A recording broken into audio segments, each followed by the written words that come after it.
The Live 5 or 6 Skyview Network, sponsored by Terry Lambert Hyundai.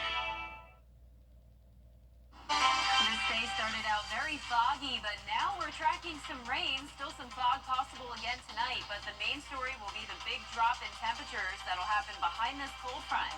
I'll have all the details coming up. Right now on News Channel 6 at 4, where things stand on a bill that brings the lock and dam one step closer to being repaired.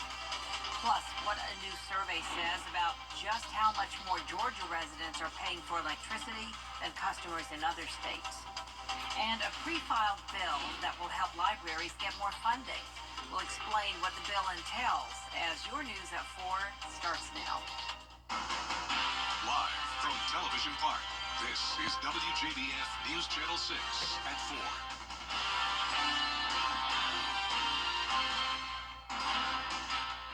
Good afternoon, everyone. I'm Jenny Montgomery. Thank you so much for joining us.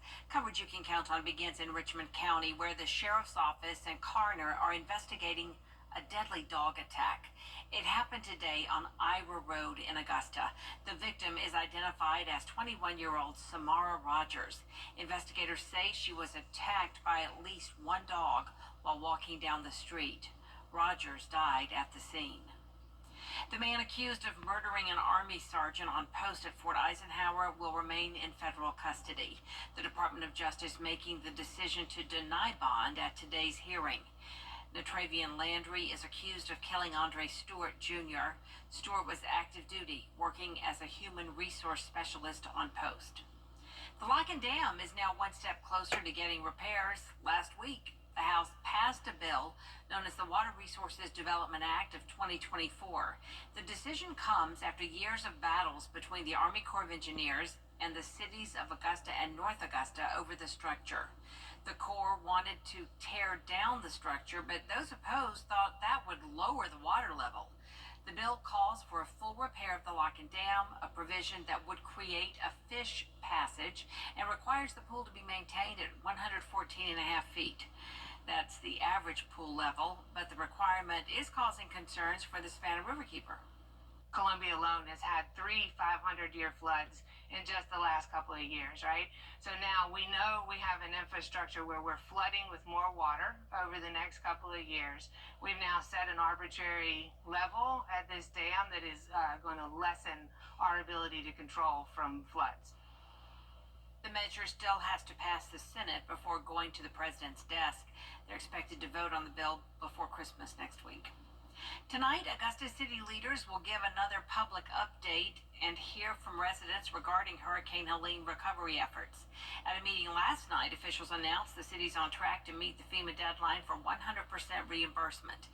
The amount of debris cleared so far would fill the White House 80 times.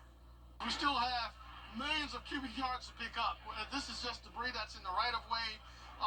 We're finally getting our sea legs under us and our ability to collect this debris.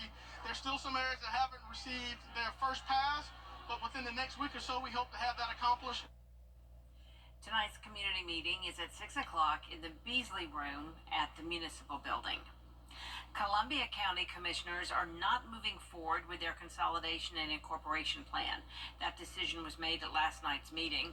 In a statement released yesterday, Chairman Doug Duncan said it is important for us to understand the facts, to provide transparency of those facts to the public, and receive public input on both sides of the issue. He goes on to say that the initiative would ultimately need to be voted on by the public. Turning now to our weather and our chief meteorologist, John Petracci.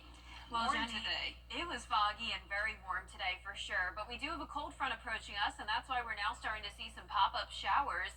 Definitely not a washout tonight. It will be very isolated to scattered activity. Maybe